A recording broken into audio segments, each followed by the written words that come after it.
Hello, everyone. My name is Samuel Jose, and this is the visitor pattern for design patterns.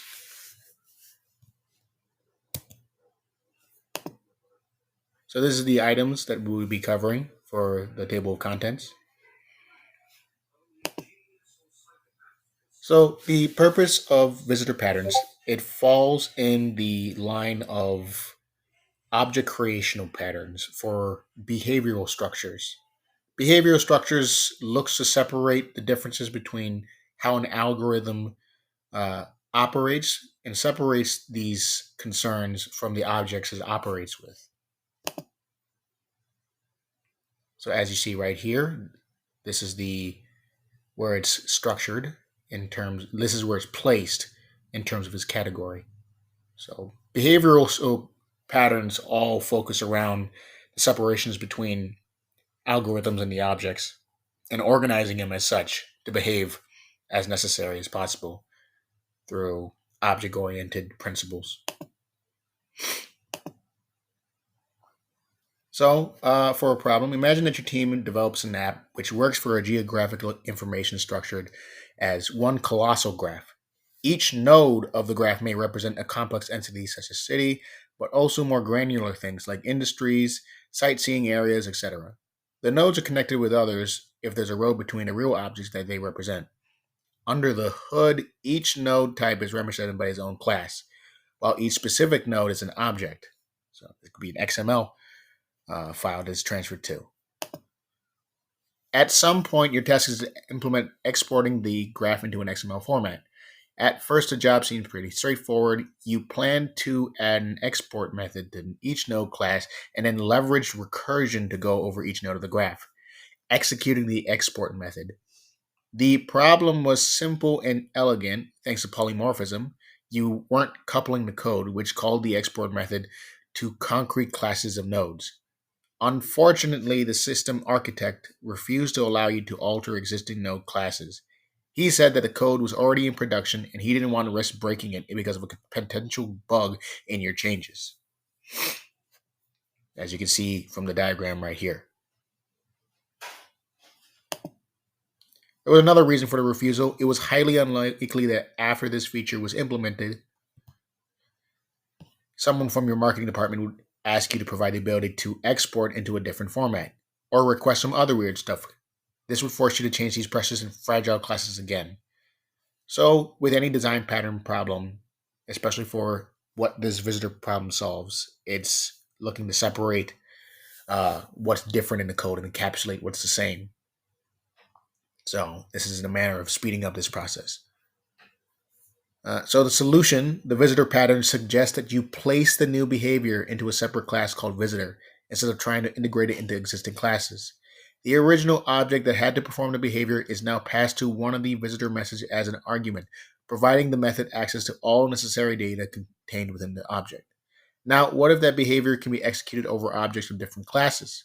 For example, in our date case with the XML export, the actual implementation will probably be a little bit different across various node classes.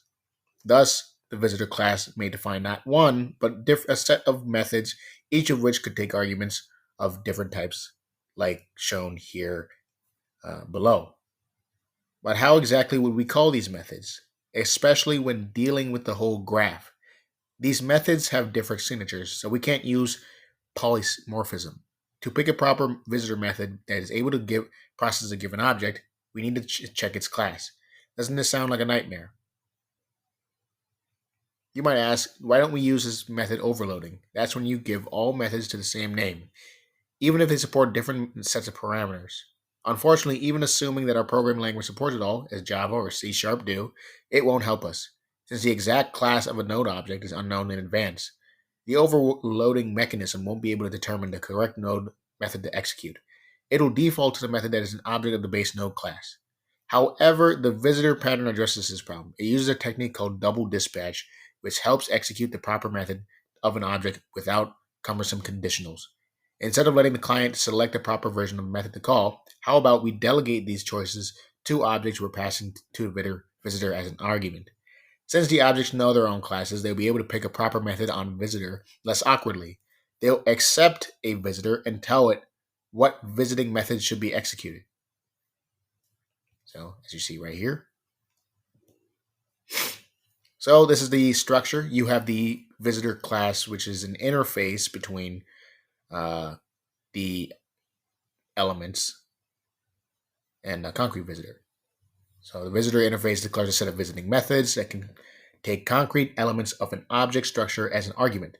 These methods may have the same names if the program is written with a language that supports overloading, but the type of parameters must be different. So concrete visitors are just the physical and specialized implementation of the behaviors tailored for each different concrete element in the interface visitor class. The element interface declares a method for accepting visitors. The method should have one parameter declared with the type of visitor interface. Each concrete element must implement the exceptions method. The purpose of this method is to redirect the call to the proper visitors method corresponding to the current element class. So as to be aware that even if the base element class implements these methods, all subclasses must still override the method in its own classes and call the appropriate method on a visitor class object. So a client usually represents a collection or sum of other complex object, for example, a composite tree. Usually clients aren't aware of all the concrete element classes because they work with objects from that collection via some abstract interface. So this is a good thing. So it's a matter of it only knows composition over inheritance. So it barely knows anything of what's going on in these classes. So we're able to implement like a separation of concerns. So classes can be loosely coupled from one another. So the pros and cons. It's an open-close principle. You have the option to introduce new behavior that can function with objects from various classes without making alterations to those classes. Another pro is a visitor object can gather helpful data as it interacts with different objects, which is useful when navigating complex object structures like trees and applying the visitor to each object in the structure. A negative would be each time a class is added or to or removed from the element hierarchy, you must ensure that all visitors are updated accordingly. Second one would be visitors may not have the required access to the private fields and methods of the elements they are intended to collaborate with. So these are my references right here. Yeah, thank you.